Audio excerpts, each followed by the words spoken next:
Some very important math in the presidential race, besides all those polls, of course.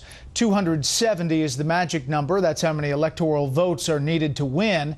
$716 billion is also becoming a significant and contentious number. Chief National Correspondent Jim Angle tells us why.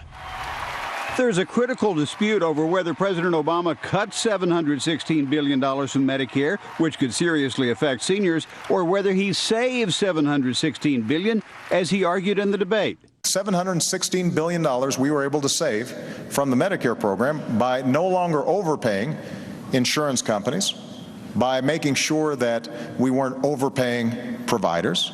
Others, however, say they're not savings, they're cuts to Medicare that shortchange providers such as doctors and hospitals. When you pay a provider of a service much, much less than they actually need to cover their costs, many of them will stop supplying it. That's the same conclusion reached by Medicare actuaries who determined the $716 billion cut would reduce reimbursement so much that Medicare would be worth less to doctors than Medicaid, health care for the poor. So the senior citizen will be less desirable than the welfare mother to doctors.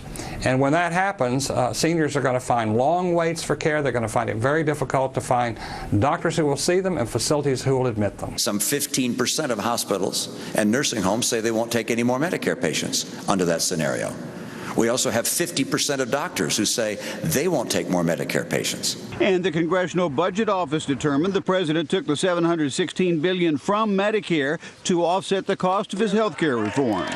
What Obamacare does is it taxes seniors. It takes money away from them and spends it on younger people. The Obama campaign, though, minimizes the impact. You know what those cuts are? It's taking subsidies away from insurance companies, taking rebates away from prescription drug companies. The Medicare program wastes more than $60 billion a year annually on fraud and abuse, and that's more than the profits of the top 10 largest insurance companies in the United States combined. Medicare Advantage, which covers 1 in 4 seniors, is run by the very insurance companies the administration criticizes. Though the president plans huge cuts in that program later, right now he's giving them bonuses. They're deathly afraid that these plans will start going out of the market before the election. So they're giving bonus money to these plans to keep the enrollment up, to keep the seniors happy at least through this election.